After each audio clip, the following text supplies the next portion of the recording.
It's time to revisit the Logitech MX Keys. I reviewed this keyboard in 2021 after I'd been using it daily for over a year. 4 years later, there's an updated version, the MX Keys S. There's a lot more competition, and I've tried out a lot more keyboards, reviewing over 20 on this channel alone. So does the MX Keys still hold up in 2025? Let's find out. Before we jump into the build and design though, I've got to mention that this full-size model that I have here is the original MX Keys, the older version. The new one that is available today is called the MX Keys S. The changes between the two versions though are pretty minimal. First, it moves from supporting the older unifying receiver to the newer Logi Bolt USB receiver, which is included unless you buy the 4 Mac version, which doesn't include it. The function row changes slightly, swapping out Launchpad, Mission Control, and Show High Desktop for dictation, emojis, and a microphone mute. And finally, there are some small printing changes on the keys, which most people wouldn't even notice, and that's about it. So even though I'll be revisiting the original, pretty much everything here stands with the new version available today. So now, let's jump in to build and design. As soon as I pulled this keyboard off the shelf, it immediately put a smile on my face. I have a lot of history with this board, and on top of that, it really was one of the main catalysts for the success of this channel and for my love of keyboards. A big part of that love comes from the design. This is a low-profile keyboard that's very reminiscent of typing on a laptop. Now that we have so many more low-profile mechanical keyboards out there, which by comparison are much beefier than this, I really like to refer to this particular category as an ultra-low-profile keyboard. The whole thing is incredibly thin, with the main part of the keyboard only measuring about 1/4 inch thick. On the back is a thicker portion, which houses the battery and provides the typing angle of between 5 and 6 degrees, which feels better to type on than a completely flat laptop keyboard, at least in my opinion. That angle is set, though, as there are no adjustable feet on the bottom. The materials are excellent. They are plastic though, so you won't experience the same incredibly solid build of an aluminum mechanical keyboard, for example, but for this style of keyboard, I've never experienced anything better. Whether going with one of the black versions or with the white color, you'll wind up with a keyboard that looks very clean and professional. Much like the very professional and only occasionally silly manner in which this channel reviews products. So if you enjoy yourself today, don't forget to hit that subscribe button and check out the affiliate links in the video description if you want to make a purchase. You can either go with this full-size version or with the smaller MX Keys Mini, which chops off the number pad and then squishes what's left into a very small and space-saving design. No matter the size, the keycaps are a highlight and they feel great. They feature a soft-touch plastic material that feels luxurious, though it is made of ABS plastic, so it will develop some shine over time. In addition to that keycap shine, the other durability concerns include the rubber feet on the bottom, which, as you can see, can fall off, letters on the keys, which can wear off after very extended use, and finally, it's difficult to clean these keyboards. Just like with laptops themselves, this type of keyboard is not built to have the keycaps removed to easily clean up any messes. As annoying as this is to say, your best bet is honestly to just try extra hard to keep it clean in the first place, since cleaning is not super easy. If you do run into issues though, there's actually some guides on disassembly available on a Logitech-specific hub within the iFixit website. I'll link that down in the video description. This is mostly geared at repairs, like explaining how to replace the battery, for example, but it also has details on how to remove and then how to replace one of the keycaps. Fair warning though, these keycaps use little clips which are prone to breaking, so be extra careful anytime you decide to remove one.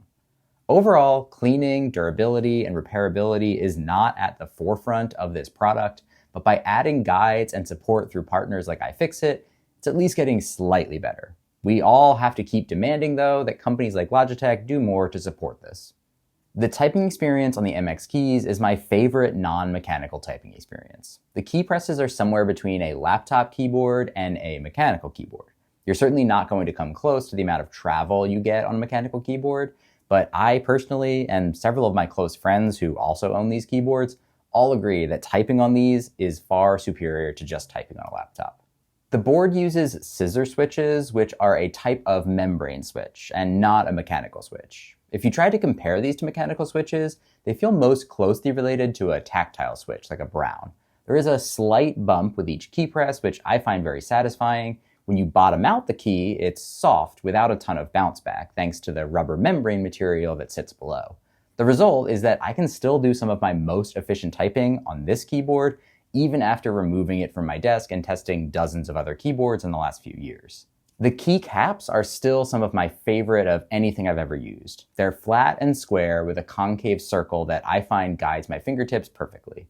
They're made of a nice material with a soft touch feel and a slightly tacky coating on top. Over time, that coating will fade, and as I mentioned, you will get some shine, and potentially some fading of the letters with really extended use or with high amounts of oils on your fingers. They're not perfect for longevity, but they're still great nonetheless. The typing sound is delicate and soft. It's quiet, though not completely silent. Here is a typing test, including a comparison to the slightly cheaper K950 from Logitech.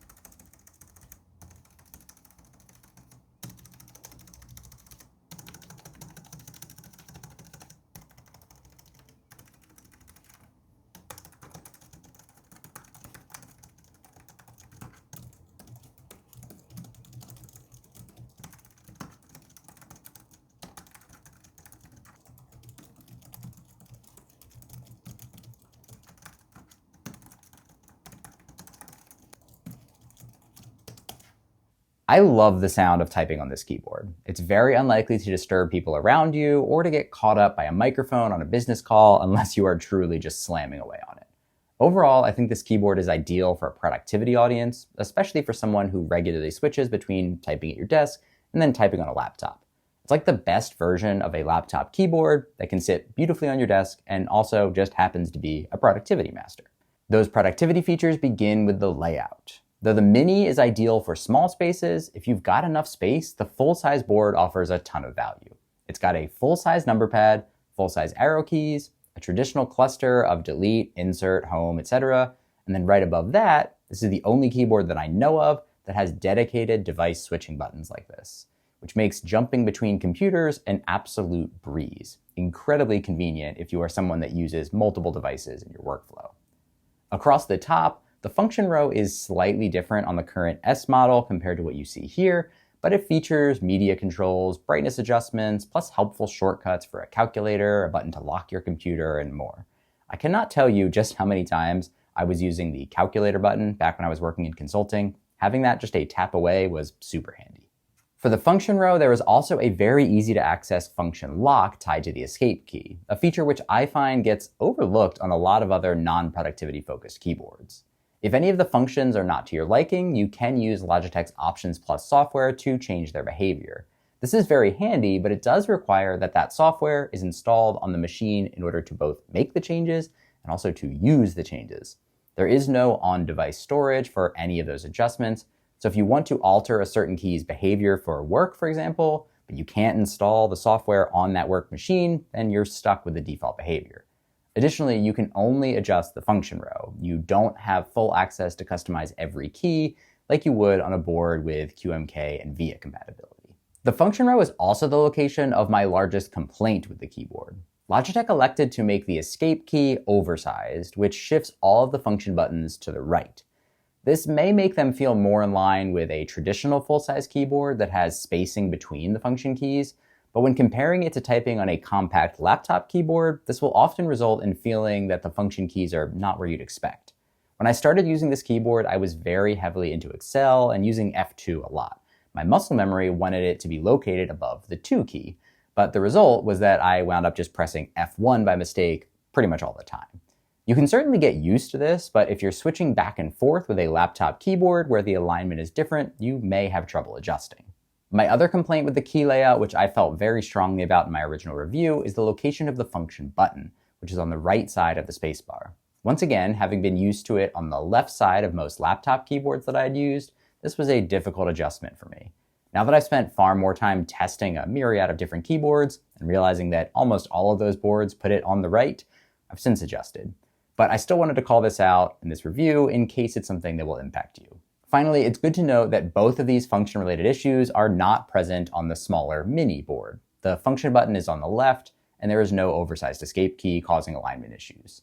Also, this mini version came out later and hasn't been updated since, so what you see here is the current model. Shifting over to backlighting, I've found that the MX Keys backlighting is one of, if not the most divisive topics when it comes to this keyboard. The board has white backlighting with shine-through keycaps and very limited light bleed around the keys. The division comes out when we discuss how it behaves. Personally, I think the behavior is great, but I totally understand why some people find it frustrating. The MX Keys utilizes an ambient light sensor to automatically set the backlight brightness. In a dark room, it will be dim. In a brighter room, it will be bright. And in a very bright room, it will turn off entirely to avoid unnecessary usage of your battery. The sensor also detects when your hands approach. So if you leave your desk, the lights will turn off after a timeout period. Then, when you approach, it will automatically light back up as you reach to type on the keyboard. This is one of the coolest experiences that I've ever had on a keyboard and really makes this keyboard stand out. However, some people absolutely hate this functionality.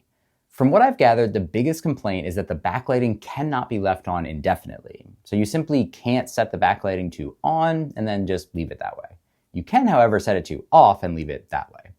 Another complaint is that the backlighting slowly turns on. So even if you are okay with the fact that the lighting turns on and off, you may find it irritating to have it turn on as slowly as it does, especially if you're someone who needs to look at the board as you type. The final annoyance is that there have been some times where the sensor's behavior hasn't worked great. At the time of my previous review, the backlighting would sometimes turn on and off completely unprovoked. It turns out that this was resolved with a firmware update, which can be installed through the Options Plus software.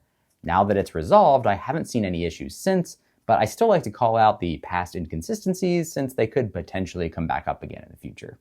For connectivity, there is 3-device Bluetooth, which can pair using the dedicated pairing buttons on the full-size version of the keyboard. Swapping between devices on this keyboard is faster than any other keyboard I've used. With just a tap, you can bounce back and forth very easily if your workflow involves multiple computers. If you're using the Mini, these are held at F1, 2, and 3, and may require you to press the function button depending on the current state of your function lock. So the Mini may be slightly slower, but not by much. In addition to Bluetooth, the MX Keys S can connect using the included Logibolt 2.4 gig USB receiver. So from a wireless connection perspective, this keyboard has you covered. However, the big drawback for connectivity is that there's no wired connection available. Plugging in the MX Keys via the USB-C port on the back charges it, but it cannot establish a direct wired connection with your computer. Polling rates for these keyboards are not very high. Though they're not officially published, they're believed to be 125 Hz, which is standard for Bluetooth connectivity, but very slow for a USB receiver. This does mean that this keyboard is not going to be your ideal gaming companion. If you want to play a round of Civilization or City Skylines, you're all good to go. But if you're hopping into a competitive game of Valorant, maybe not. An area where this keyboard is impressively fast, though, is with sleep to wake. This is easily one of the best features of this and many other Logitech keyboards, since so many other brands take a painfully long time to wake back up after their keyboards go to sleep. Looking at you, Keychron. This keyboard will go to sleep if you step away, but it wakes up so incredibly quickly, it's like it never went to sleep in the first place. It's honestly pretty much like magic. The MX Keys works with Mac or Windows, plus Linux, Chrome OS, iPad OS, etc. One of the other magical things about this keyboard is the fact that you don't have to swap between Windows and Mac modes. You simply connect it to the computer and it just works. If you swap between Mac and Windows like I do, this can be incredibly useful. There's no switch on the back, no keyboard shortcut to remember, just tap the correct multi-device button and you're off to the races. The MX Keys has a rechargeable 1500 mAh battery inside. This is very small relative to the competition out there, but you get a decent battery life out of it. The efficiency is very impressive when you consider the fact that you can get 5 months of use from a single charge with backlighting off. The problem comes when you turn backlighting on. Since the power draw from the backlighting itself combines with the brightness sensors and proximity sensors, you wind up only getting an advertised 10 days of use out of your battery when you enable backlighting. And even that may be pushing it. If you plan on using backlighting, you'll want to keep a charging cable handy and you should expect to charge this roughly every week. Also, related to the battery, I wanted to once again shout out the fact that Logitech and iFixit have partnered on a repair hub. You can get a full MX Keys battery replacement kit for $25 if your battery dies or if the battery performance suffers over time. Obviously, no one likes batteries dying, but unfortunately, it happens, and a $25 self-repair kit sure beats spending another $100 on a new keyboard. I mentioned early on in this review that there is a variation of the regular model called the MX Keys S for Mac. I've previously covered on the channel why I think that Logitech's entire for Mac lineup is kind of a little bit of a scam, so I wanted to briefly cover it here. The Mac version of this keyboard is essentially identical. The black version is slightly different to be more Apple-like. They even call it space gray. There are a couple of keycap differences on the top right of the board, and the bottom row doesn't have the shared Windows and Mac markings. Otherwise, the keyboard is the same. In the box, they don't include the Logibolt receiver, since you probably don't have a USB-A port on your Mac.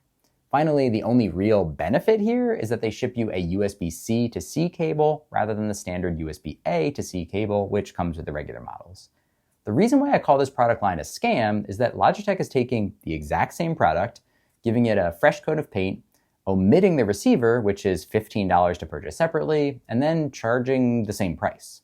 Don't get me wrong, that for Mac keyboard is still a fantastic keyboard, but you are objectively getting less for the same price. Essentially, they found a way to create a Bluetooth-only version of this keyboard, and by slapping for Mac on the title, they realized they could charge the same price.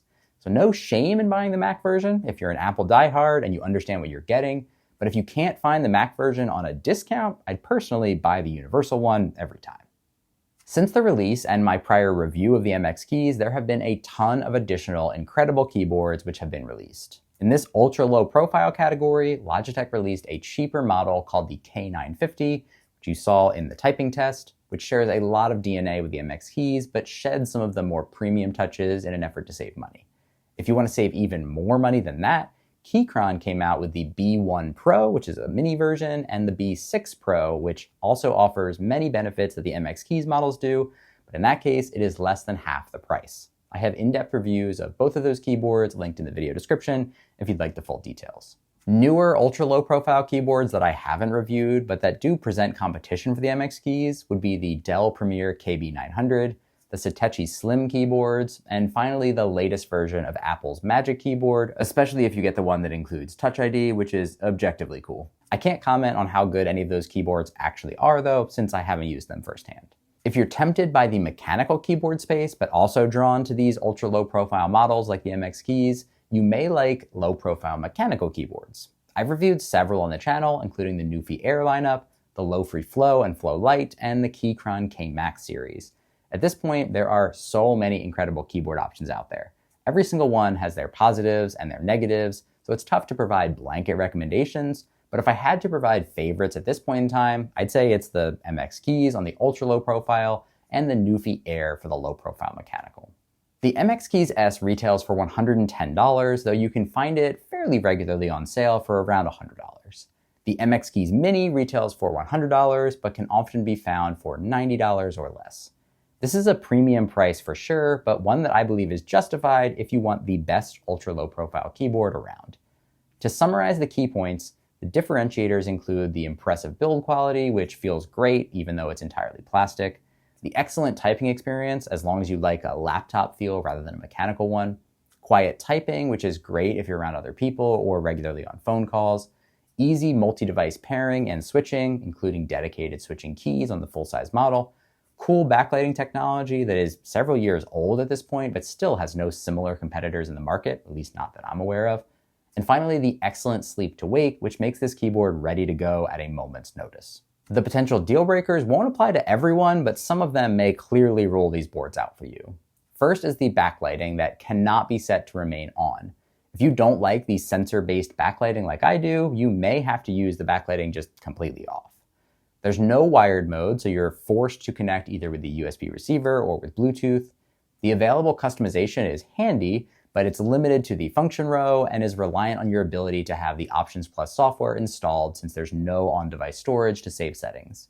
The key layout could bother some between the offset function row and the function button on the right side of the full-size model, plus the smaller arrow keys on the mini version could be a problem as well. The battery life, though solid with backlighting off, isn't super long with backlighting on. And finally, there are some super long-term durability concerns with keycap shine, overall cleaning, rubber feet coming off, and the possibility of some letters wearing off of the keys. At this point, I've had my original MX Keys for about 5 years. It's held up incredibly well, and although I don't use it day in and day out now due to my transition to reviewing keyboards all the time, I still have so much love for this keyboard. If you are looking for an ultra-low profile, laptop-like keyboard that's perfect for a productivity environment, I'm convinced there is no better option out there. You can find affiliate links in the video description if you're interested in purchasing one for yourself. Thank you so much for watching, and I will see you in the next one.